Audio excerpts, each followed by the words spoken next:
Hello friends, welcome on our YouTube channel जहां हम पढ़ते हैं क्लास 8 का यूपी बोर्ड का सिलेबस, जिसमें हम डिस्कस कर रहे हैं साइंस का सेकंड चैप्टर, जिसमें हम क्या डिस्कस कर रहे हैं, मानव निर्मित वस्तुएं। मानव निर्मित वस्तुएं कौन सी होती हैं? जो वस्तुएं मानव द्वारा निर्मित होती हैं अपने काम को सरल बनाने के लिए, चाहे वो वस्त्र हो, प्लास्टिक हो, पॉलीथीन हो, मग्गा हो, घरेलू प्रोडक्ट हो, कांच हो, ये सब क्या होता है? मानव निर्मित वस्तुएं होती हैं। ठीक है फ्रेंड, चलिए करते हैं आगे। हम क्या पढ़ रहे थे? प्लास्टिक पढ़ रहे थे। प्लास्टिक में कुछ बातें हैं जो जाननी चाहिए, कुछ और जाने। वर्तमान युग में प्लास्टिक एक आवश्यक है। प्लास्टिक क्या आपने देखा पढ़ा? स्विच से लेके जो आपकी ट्रक, कार, उनके जो हैं सारी खिड़कियां, वो सब प्लास्टिक से बन रही हैं। आपके आसपास सब कुछ प्लास्टिक है। जो आप नॉन स्टिक बर्तन यूज़ कर रहे हैं टेफ्लॉन की कोटिंग के साथ, वो क्या है? मैंने कल बताया था ना आपको, कल क्लासेस में, वो टेफ्लॉन की कोटिंग क्या है? प्लास्टिक है। इसलिए हमें क्या यूज़ नहीं करने चाहिए? नॉन स्टिक बर्तन ज़्यादा प्रयोग में नहीं लाने चाहिए। पर हम लोग अनभिज्ञ हैं या थोड़े मॉडर्नाइजेशन की तरफ जा रहे हैं। पहले हम लोग बिल्कुल नहीं खाते थे। आजकल देखा कैंसर वैंसर कितना हो रहा है, क्योंकि हमारी दिनचर्या ऐसी हो गई है। हम जहाँ लोहे की कढ़ाई में खाना बनना चाहिए, पीतल, अब तो पीतल की कढ़ाइयाँ थोड़ी मुश्किल ही होंगी लोगों के घर, पर लोहे की कढ़ाइयाँ तो कितनी आसानी से उपलब्ध हैं। पर हम उसमें खाना नहीं बनाना चाहते, हम एल्युमिनियम में बनाना चाहते हैं, हम ये नॉन स्टिक बर्तन में बनाना चाहते हैं। आज तो कास्ट आयरन के तवे बहुत फेमस हो रहे हैं। नॉन स्टिक की जगह लोग कास्ट आयरन प्रयोग कर रहे हैं, वो नॉन स्टिक की तरह ही व्यवहार करने लगता है। तो हमें जो चीज़ें प्रयोग में लानी है, बहुत सोच समझ के प्रयोग में लानी है। और प्लास्टिक को तो आपको पढ़ा था पिछले क्लास में, उसे कंपोज होने में कितना समय लगता है? कई वर्षें लग जाती हैं। शायद आपका पूरा जीवन व्यतीत हो जाए और एक प्लास्टिक का टुकड़ा डिकम्पोज नहीं हो पाएगा। उससे क्या होता है? पॉल्यूशन बढ़ता है बेटा। कई क्षेत्र और इसे अछूता नहीं है।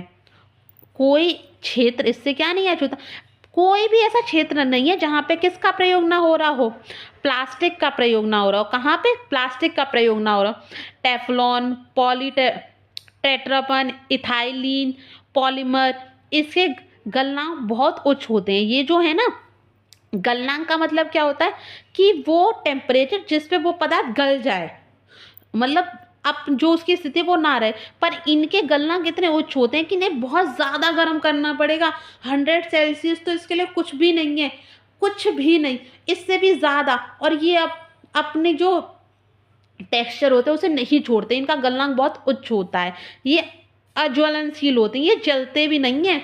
मतलब आप सोचेंगे ना जला के नष्ट कर देंगे, तो ये जलते भी नहीं है, अज्वलनशील होते हैं।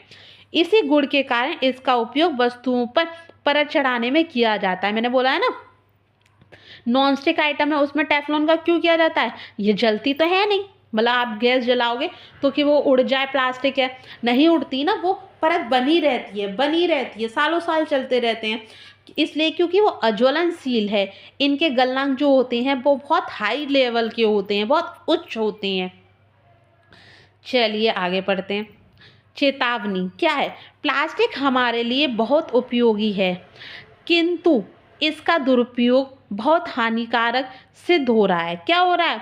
प्लास्टिक हमारे लिए उपयोगी है, पर इसका जो दुरुपयोग किया जा रहा है, एक प्लास्टिक की थैली से काम चल सकता है, तो हम हर बार जाएंगे एक दूसरी प्लास्टिक की थैली लाएंगे, तो उसका क्या होगा? किसी भी चीज़ की अति क्या होती है? हानिकारक होती है। पॉलीथीन व इसका उपयोग धुआं वायुमंडल में फैला कर पर्यावरण को क्या कर रहा है? दूषित कर रहा है। पॉलीथीन की थैलियों में बची हुई सामग्री प्राय खुले स्थानों में फेंक दी जाती है। जानवर इन्हें खाकर बीमार पड़ जाते हैं। प्लास्टिक की थैली में होता है, मैंने बताया था ना, गाय भैंसे खा लेती हैं उनको, तो वो, अब गाय भैंसे हमारी तरह होशियार थोड़ी है कि उसकी गांठ खोलेंगी सामान के अंदर की, फिर सामान को नीचे फेंकेंगी, फिर खाएंगी। वो तो पूरा मुंह में लेने की कोशिश करती है ना सामान को, तो उसके साथ पॉलीथीन भी क्या होती है? उनके मुंह में चली जाती है और उनको क्या करती है? बीमार कर देती है। प्लास्टिक पर पानी का कोई प्रभाव नहीं पड़ता। आपने देखा रेनकोट किसके होते हैं? प्लास्टिक के ही बने होते हैं। क्या फायदा होता है कि रेनकोट में आप भीगते नहीं है, क्योंकि उस पर पानी का क्या नहीं होता? कोई प्रभाव नहीं पड़ता। अतः यह सड़ गल कर नष्ट नहीं होती है, इसको डिकम्पोज नहीं किया जा सकता, ना इसे जलाया जा सकता है। उच्च गलनांक है पानी का, इस पर कोई असर नहीं हो रहा है, वायुमंडल में प्रदूषण कर रही है। तो किस चीज़ का प्रभाव हो रहा है, तो इसका सड़ना गड़ना क्या नष्ट नहीं किया जा सकता। उपयोग की गई पॉलिथीन आदि को यंत्र तंत्र फेंकने ये सीवर की लाइन और नालियों में फंसकर पानी के प्रवाह को रोकती है। मैंने आपको बताई थी ना, नालों में फंस जाती हैं तो पानी ऊपर की तरफ आ जाता है, तो बस वही होता है, नालियों में फंस जाती हैं, फिर पानी नहीं निकल पाता, जिससे क्या होता है, पूरा पानी सड़कों पर आ जाता है और पूरा शहर पानी में जलमग्न हो जाता है। क्या हो जाता है, जलमग्न हो जाता है, नालियों में प्रवाह रुक जाता है, पानी एक स्थान पर ही फैलकर पर्यावरण को दूषित करता है। अतः पर्यावरण को दूषित होने के लिए पॉलीथीन का सही उपयोग कर इसके दुरुपयोग को रोकना हमारा सभी का क्या है, कर्तव्य है। पॉलीथीन का प्रयोग करिए, पर जब ज़रूरत है तब। आप सब्जी लेने थैला लेके भी तो जा सकते हैं। अब आप कहेंगे सरकार बंद कर दे, सरकार कोशिश करती है, फिर 4 दिन लोग डर की वजह से करते हैं, लेकिन वो अनभिज्ञ हैं कि इससे कितनी बड़ी समस्या आ सकती है। हमारे जो भविष्य की पीढ़ी है उनके लिए तो काफ़ी मुश्किल होने वाली है। चलिए आगे करते हैं। प्लास्टिक के पदार्थों में भिन्न भिन्नता। कुछ प्लास्टिक की वस्तुओं को गर्म करने पे वे तुरंत पिघलने लगती हैं, परंतु कुछ पर ऊष्मा का क्या कोई प्रभाव नहीं पड़ता, उच्च गलनांक होता है। मतलब ये बता रहे हैं कि क्या विभिन्नता होती है। कुछ प्लास्टिक को गर्म करने पर वो तुरंत पिघलने लगती है और कुछ पर कोई प्रभाव। आपने देखा है प्लास्टिक की पॉलीथीन जिसमें आप सब्जी लेकर आते हैं, क्या वो तुरंत पिघलती है? अगर आग जलाएंगे तो पिघलती है कि नहीं? वहीं कुकर का हैंडल, वो भी प्लास्टिक है, पर उसे करना आप गरम आग में डाल देना, कुछ नहीं होता उसको। क्यों? ये इनकी विभिन्नता है, इनको किस तरीके से बनाया गया है। चलिए इसी के प्रकार पढ़ेंगे। प्लास्टिक की बाल्टी पिघल जाती है, कुकर के हैंडल आदि आसानी से नहीं पिघलते हैं। उनको पिघलाने के लिए बहुत मुश्किल, यानी कि वो कहते हैं ना, पापड़ बेलने पड़ेंगे। वो प्लास्टिक की कठोरता एवं गलनांक के आधार पर 2 प्रकार के होते हैं। कठोरता और गलनांक के आधार पर कितने प्रकार के होते हैं? 2 प्रकार के। कौन से? थर्मोप्लास्टिक। कौन से होते हैं? Thermoplastic, thermosetting plastic. क्या होते हैं? Thermoplastic, thermosetting plastic. तो थर्मोप्लास्टिक इस प्रकार के प्लास्टिक को गर्म करने पर मुलायम तथा जब इन्हें ठंडा करने पर यह कड़े हो जाते हैं। आपने देखा है जो प्लास्टिक होती है, आप वो जिनमें आप सामान लाते हैं, थैलियाँ वगैरह होती हैं, उनको गलाते हैं, वो हो जाती है, पिघल जाती हैं और फिर उनको वहीं छोड़ दो, वो चिपक जाती है, उससे इतनी हार्ड हो जाती है कि उनको बहुत मुश्किल होती है छुड़ाने में। यह क्रिया बार बार दोहराई जा सकती है, इनको रिसाइकल कहते हैं। जो क्रिया बार बार दोहराई जा सकती है, उसे फिर से बोतल बनाया जा सकता है, उसे कपड़ा बनाया जा सकता है, तो इसे क्या कहते हैं? रिसाइकल कहते हैं। रिसाइकल से जो पॉल्यूशन होती है उससे काफ़ी बचाया जा सकता है, क्योंकि हम एक चीज़ का प्रयोग बार बार कर रहे हैं, हम नई नहीं ऐड कर रहे, हम जो हम यूज़ कर रहे थे उसका ही प्रयोग बार बार कर रहे हैं, तो उसका क्या कहते हैं? मान लो कि एग्जाम्पल रिसाइकल सिखाती हूँ क्या होता है, ठीक है। ये एक बॉटल है, इसका प्रयोग करके हमने क्या बना दी? पॉलीथीन बना दी, ठीक है। ये मान लीजिए पॉलीथीन है। फिर इसका प्रयोग करके हमने क्या बना दिया? कपड़ा बना दिया।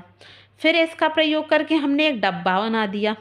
फिर इसका प्रयोग करके हमने फिर से बोतल बना दी। तो इसे क्या कहेंगे? रिसाइकल। और रिसाइकल से क्या होगा? पॉल्यूशन पर बहुत प्रभाव पड़ता है, पॉल्यूशन भी कम होता है, क्योंकि हम एक चीज़ का प्रयोग ज़्यादा कर रहे हैं, ना कि हम दूसरे ऑल्टरनेटिव ढूंढने का, ठीक है। इसी कारण थर्मोप्लास्टिक को पुनः चक्रण यानी रिसाइकल करके इसका उपयोग किया जा सकता है। पॉलीथीन, पॉलीवाइनिल क्लोराइड, पीवीसी आदि थर्मोप्लास्टिक के उदाहरण हैं। चलिए, थर्मोसेटिंग। इस प्रकार के प्लास्टिक भी गर्म करने पर मुलायम तथा ठंडा करने पर कठोर एवं खुरदरे हो जाते हैं। इन्हें गर्म करके पुनः मुलायम नहीं किया जा सकता। इन्हें गर्म करो तो ये क्या हो जाते हैं? सॉफ्ट हो जाते हैं, पर ठंडे करने पर ये कठोर और खुरदरे हो जाते हैं। पर इन्हें दोबारा प्रयोग नहीं किया जा सकता, इनको रिसाइकल नहीं किया जा सकता। क्या नहीं किया जा सकता? रिसाइकल नहीं किया जा सकता। ये कौन से हैं? बेकेलाइट, थर्मोसेटिंग प्लास्टिक कहलाते हैं। कौन से? बेकेलाइट व थर्मोसेटिंग प्लास्टिक क्या कहते हैं? कहलाते हैं। थर्मोसेटिंग प्लास्टिक का दोबारा उपयोग नहीं किया जा सकता, इन्हें पुनर्चक्रण करना क्या, इनमें रिसाइकल करना संभव ही नहीं है। किन में? थर्मोसेटिंग प्लास्टिक में। किस में नहीं है संभव? थर्मोसेटिक प्लास्टिक में मत। और थर्मोप्लास्टिक में ये करना क्या है? संभव है। इससे क्या किया जा सकता है? पॉल्यूशन से बचा जा सकता है। थर्मोसेटिंग प्लास्टिक से नहीं बचा सकता, क्योंकि इसका एक बार प्रयोग कर लिया, आप इसका प्रयोग दोबारा नहीं कर सकते हैं।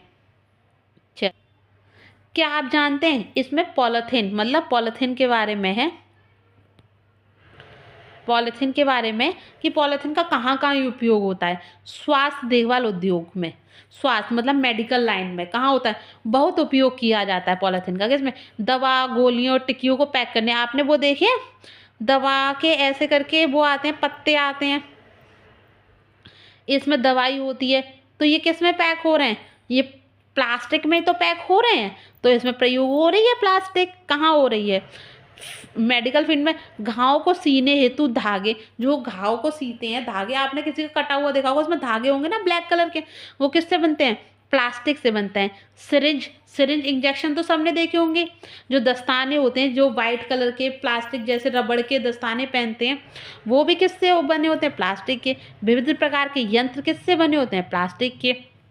जैसे आपने वो देखा होगा, आईसीयू वाला देखा है किसी ने? बात टीवी में तो देखा होगा, उसमें वो चलती रहती है, बीपी मशीन वगैरह जो होती है, वो सब जो उसकी बॉडी होती है वो किसकी होती है? प्लास्टिक की होती है। जो कंप्यूटर होते हैं वो किसके होते हैं? प्लास्टिक के होते हैं। डिफरेंट टाइप ऑफ प्लास्टिक होती है, पर होती तो वो प्लास्टिक ही है ना। माइक्रोवेव ओवन, जो माइक्रोवेव होते हैं, ओवन होते हैं जो खाना बनाते हैं, उसमें खाना बनाने में प्रयोग हो रहा है ना माइक्रोवेव। भोजन में भी प्लास्टिक है, सोचिए। जो नॉन स्टिक तवा है, जिसका मैंने उदाहरण आपको बहुत बार दिया है, वो भी क्या है? प्लास्टिक का ही तो उदाहरण है। उसमें जो टेफ्लॉन की कोटिंग हो रही है। माइक्रोवेव ओवन में भोजन पकाने हेतु विशिष्ट प्लास्टिक पात्र उपयोग में किया जाता है। माइक्रोवेव में ऊष्मा खाद्य पदार्थ को पका देती है, परंतु प्लास्टिक पात्र को प्रभावित नहीं करती। क्या नहीं करती? प्लास्टिक, उसमें माइक्रोवेव में आप भोजन रखते हैं, जो बर्तन होते हैं वो फूटते नहीं हैं। क्यों? क्योंकि वो उसको प्रभावित नहीं करती। ठीक है, चलिए आगे बढ़ते हैं। टेफ्लॉन एक विशिष्ट प्लास्टिक है जिस पर तेल और जल चिपकता नहीं है। यह भोजन पकाने के पात्रों में ना चिपकने वाली परत के रूप में काम आता है, जिसे क्या कहते हैं? Non stick. जिसको क्या कहते हैं? नॉन स्टिक कहते हैं। देखो, भोजन में काम आ रहा है, हॉस्पिटल में काम आ रही है, सब जगह प्लास्टिक है बेटा। माइक्रोवेव में भी प्लास्टिक है। माइक्रोवेव में ओवन में भोजन पकाते हुए विशिष्ट प्लास्टिक पात्र, आप देखिए ऐसा माइक्रोवेव होता है। बर्तन मान लीजिए, ये कोई बर्तन है, आपने इसमें रखा, उसमें हीट हो रही है, या चारों तरफ रॉड होती है ना, उसमें ऐसे करके रॉड, बहुत तरीके के माइक्रोवेव होते हैं, आग भी जलती है, वो वाला माइक्रोवेव भी होता है इलेक्ट्रॉनिक। तो उसमें प्लास्टिक का जो बर्तन रखते हैं, वो बर्तन इस तरीके का बनाया जाता है, माइक्रो सेटिंग वाला वो प्लास्टिक होता है। उस पर उसका जो अग्नि होती है, जो ऊष्मा होती है, उसका क्या नहीं होता? उस पर कोई प्रभाव नहीं पड़ता। उस बर्तन का टस से मस नहीं होता, वो ऐसे का ऐसा ही रहता है। नॉन स्टिक तवों में प्रयोग हो रहा है। जो आप कुछ लोग बाल्टी यूज़ करते हैं प्लास्टिक की पानी भरने के लिए, जिससे में खाना भी ना करते हैं, तो वो भी क्या है भाई? प्लास्टिक ही तो है। कुकर है, कुकर का हैंडल क्या है? वो भी तो प्लास्टिक का है। जो आपके गैस होगी, गैस में जो बटन होता है ऑन ऑफ करने वाला गैस को, वो क्या है? वो भी तो प्लास्टिक है। Maximum things are made from plastic. किससे बनी है? प्लास्टिक से बनी है बेटा। चलो आगे करते हैं। प्लास्टिक और पर्यावरण। प्लास्टिक में लपेटी वस्तुएं, घरों में प्लास्टिक का कचरा इकट्ठा, क्या होता है? कचरा इकट्ठा होता है। प्लास्टिक का निस्तारण एवं प्रधान समस्या है। आजकल प्लास्टिक का यूज़ तो बढ़ता जा रहा है, पर उसको निस्तारण कैसे किया जाए, उसे डिकम्पोज कैसे किया जाए, जिससे वो पर्यावरण को क्या ना करे, पर्यावरण को नुकसान ना पहुंचाए। क्या ना पहुंचाए? नुकसान ना पहुंचाए, हानि ना पहुंचाए। इसके लिए क्या किए जा रहे हैं? बहुत सारे शोध किए जा रहे हैं, बहुत सारी कोशिशें की जा रही हैं, पर इसमें अभी तक सफलता हासिल नहीं हुई है। रिसाइकल एक बहुत अच्छा मिल गया है कि रिसाइकल की जा सकती हैं चीज़ें। मैंने आपको समझाया था ना कि एक ही चीज़ से 10 चीज़ें बना रहे हैं, हम नई चीज़ों का प्रयोग नहीं कर रहे, उसे रिसाइकल कहते हैं। तो रिसाइकल एक अच्छा साधन निकला है, पर पूरी तरीके से अभी तक हमें कोई निस्तारण नहीं मिला है। प्लास्टिक का निस्तारण एक क्या है, प्रधान समस्या है। क्यों? पदार्थ जो प्रकृति प्रक्रिया से जीवाणु की क्रिया द्वारा अपघटित हो जाता है। किससे? आपने जो मिट्टी में दबा दिए हैं पदार्थ, वो किससे अपघटित हो रहे हैं? अणु आते हैं, उन्हें डिकम्पोज करते हैं, पर प्लास्टिक को क्या नहीं कर पाते? डिकम्पोज नहीं कर पाते। ये क्रिया क्या कहते हैं? जैव निम्नीकरण की क्रिया कहलाती है। क्या कहलाती है? जैव निम्नीकरण की क्रिया। जो प्राकृतिक प्रक्रियाओं द्वारा सरलता से विघटित नहीं होता, उसे जैव अनिर्वनीकरणीय प्रक्रिया कहते हैं। क्या? अनिर्वनीकरणीय। जो जैसे पॉलीथीन क्या है? जैव अनिर्वनीकरणीय प्रक्रिया है। क्या है? जैव निम्नीकरणीय प्रक्रिया है। ठीक है बच्चा, चलिए आगे बढ़ते हैं। जो डिकम्पोज हो जाए वो क्या है? जैव निम्नीकरणीय प्रक्रिया है।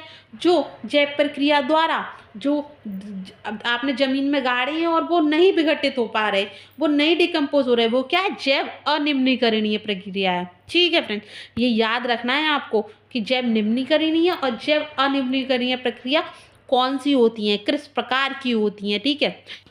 पॉलीथीन किससे बना है? एथिलीन, जिसमें पॉली जोड़ा तो वो क्या बन गया? पॉलीथीन बन गए। ये क्या है? प्लास्टिक का एक उदाहरण है जो सामान्य उपयोग में आने वाली पॉलीथीन थैलियों में काम आता है। पॉलीथीन क्या होता है? इसलिए उन्हें पॉलीथीन बोलते हैं। जो थैलियाँ होती हैं, जिन्हें पिन्नी भी बोलते हैं हमारे यहाँ पर, तो बहुत सारे लोग पॉली बैग बोले जाते हैं। तो वो किससे बने हैं? Poly plus ethene. किससे बने हैं? पॉलिना रखते हैं। बाकी कल मिलते हैं। अगर आपको लग रहा है कि मैं आपकी कुछ भी हेल्प कर रही हूँ, आपको मेरी क्लासेस पसंद आ रही हैं, तो चैनल को लाइक कीजिए, शेयर कीजिए, सब्सक्राइब कीजिए और मेरे साथ बने रहिए। समय की कीमत रखिए, समय की कीमत रखिएगा। अगर आपको मुझसे कोई सवाल पूछना है तो आप मुझे कमेंट बॉक्स में पूछ सकते हैं, आप मुझे मेल भी कर सकते हैं, आप मेरे टेलीग्राम चैनल पर भी जुड़ सकते हैं, जिससे कि हम एक दूसरे से बेहतर जुड़ पाएँ। ठीक है फ्रेंड्स, अपना ख्याल रखिएगा।